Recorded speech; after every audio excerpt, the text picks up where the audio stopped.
with all the comforts. So we need to shift we need to go out. This whole world, this whole of Bombay is like one big room, but it's still a jail. Because we are so much controlled by our own emotions. We cannot get out of it.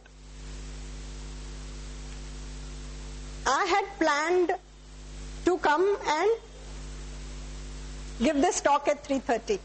All of you had planned to come and probably be here at 3:30.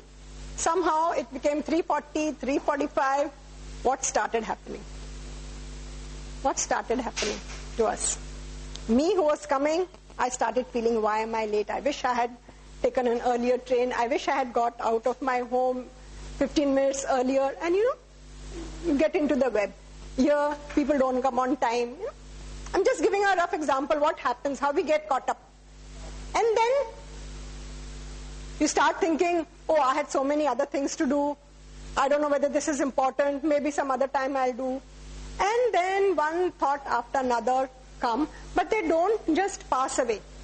They leave some imprint in our mind.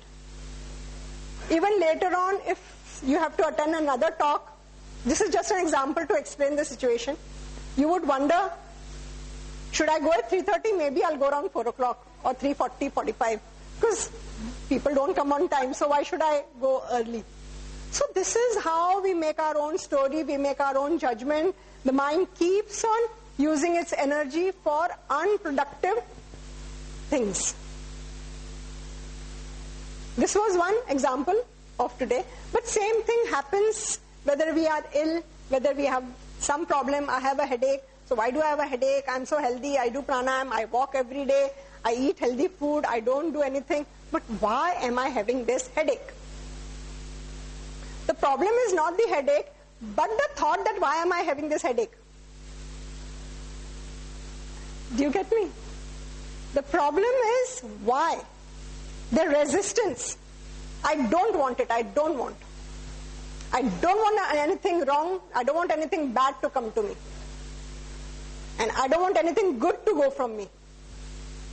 So there is this fight of push and pull. I don't want this, I don't want this, I want this, I want this. So what we would do a very small meditation. Or you can call it an exercise. It doesn't matter what, names don't matter. So what we do, we sit in a relaxed way. We sit in a relaxed way. Loosen up, but sit straight. Keep your back straight. Close your eyes. This is called releasing meditation.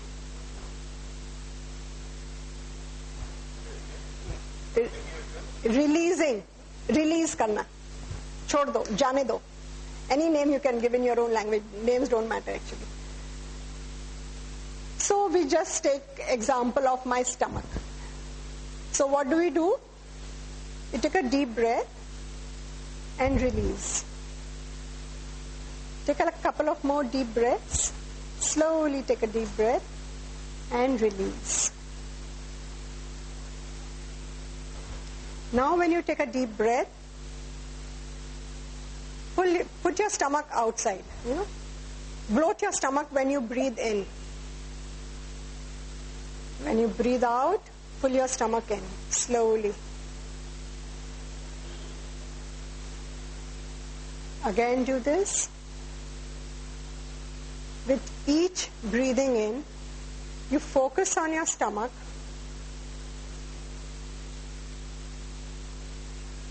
The pain, the acidity, the gas, all is being released as you breathe out. Again you breathe in, bloat your stomach. Again focus on your abdomen.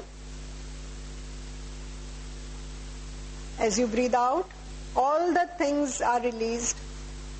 All the toxins, all the unnecessary things which is not needed is released. Your entire abdomen area is getting a good massage. All your inner organs. You continue with this breathing exercise.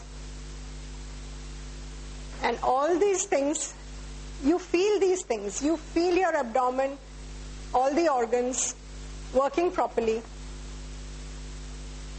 As you're exhaling, you're releasing all the tensions, all the toxins, all the acidity, all the gas, all the indigestion, all the negative thoughts you may have had, because negative thoughts also create acidity, gas, indigestion. You keep on doing this. Release everything which is not required.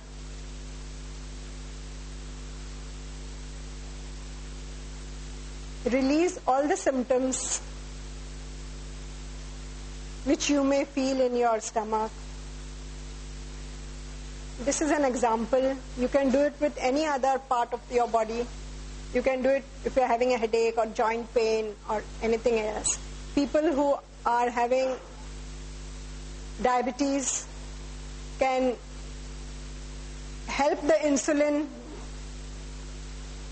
work, secrete better. You can help the pancreas work better.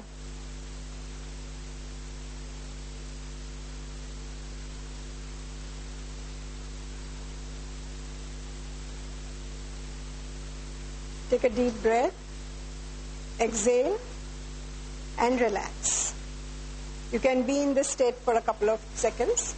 Be in this relaxed state for some time.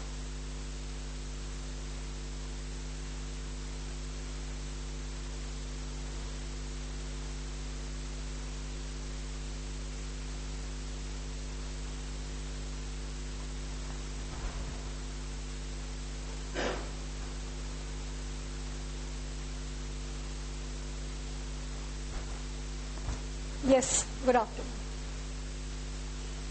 How many of us dozed off? That's also good, no problem. How was it? Did you feel relaxed in any way? How did you feel? Did you feel it being released?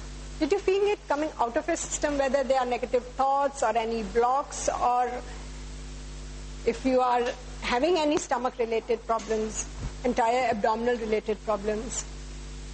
Next step, what we will do is how healing takes place. This is no substitute for treatment. I am a homeopath myself. This is no substitute of taking charge of your own treatment. But the positive frame of your mind will help the medical faculty, will help your own healing to take place beautifully. Will energize you. You will feel more energetic. Age is going to be no bar. Otherwise we feel, oh, now I'm 60, now I'm 70, now I shouldn't do this, now I can't do this, now I should rest more, now I should take care. So, how the mind affects, how the mind works. The mind is that energy which can, if properly channelized, it can do wonders, but if left to itself, it can create a havoc. And we have seen that in our life. Most of us have seen what happens when you are angry, agitated, hate, ill will, whatever these emotions have come. Anyone wants to share anything?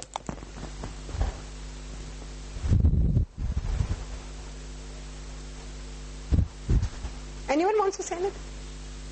Anyone wants to, interested to talk? Whether you have, I mean anything, what you are free to say whatever you want. Did you all do the exercise? How was it? Do you think if we do it regularly, it is going to make you more aware, more alert of things, more alert of your inner functioning, more alert of your this gift of God, this gift of nature is going to work? Yeah? This was just a glimpse. If we do it, it really works. I assure you it works beautifully. So, what is the mind? What are thoughts? Who controls whom? Learn to release.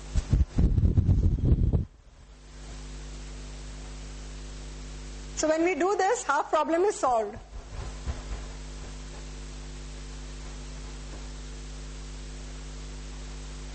So when we go to the next layer of the body, which is the Vivekmaya, which differentiates between knowledge and ignorance. Most of us know when we do something wrong.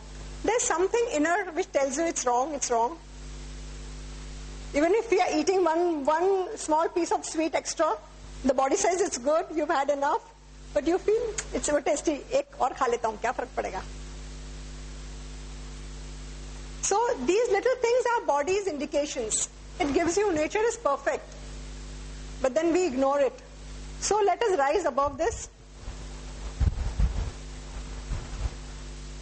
This is most important. Know your inner healer. All healing takes place at this level.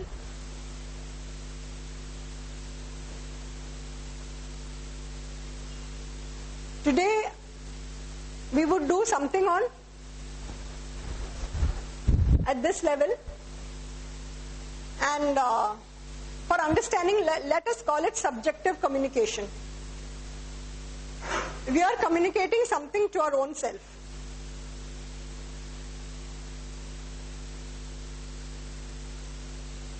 You know, most of us have seen when we are ill or we are in the hospital or one of our relative or someone, and the doctor says, "Bas mera ho gaya." No, I can't do anything more than that. Abhi, upar wale ko pray karo, Bhagwan ko puja karo. You know, we have seen, and very dramatically we have seen in movies or in this, they go, but it actually, because then you are leaving everything to nature. And you are leaving everything to your own inner healer.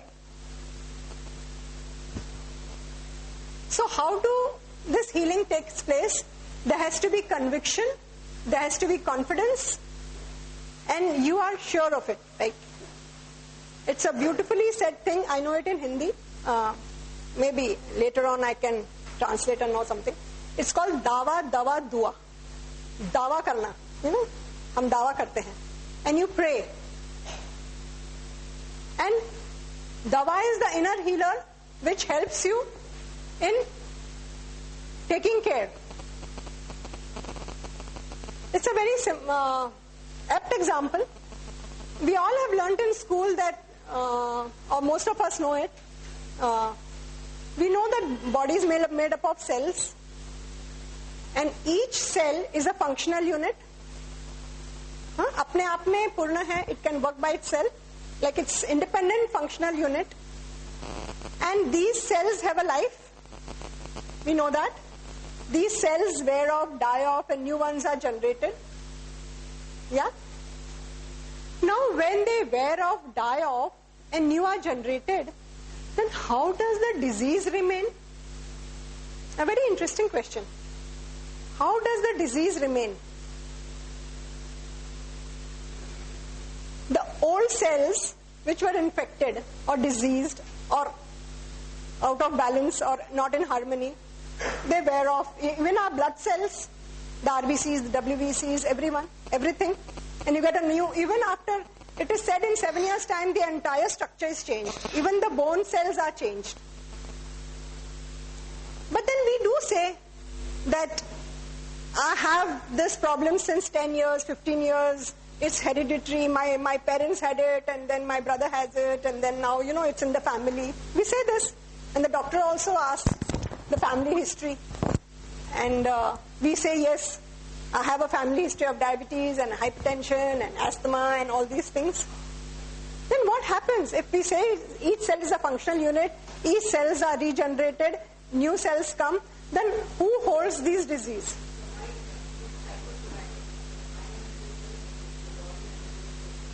Absolutely, absolutely. So what happens? I'm so convinced. I'm convinced that I have inherited this from my parents.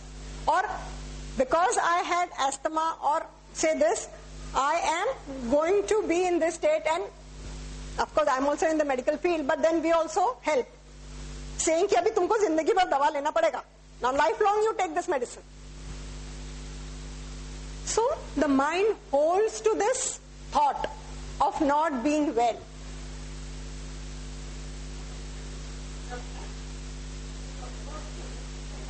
Yes, I'm coming to that. I'm coming to that. I'm coming to that.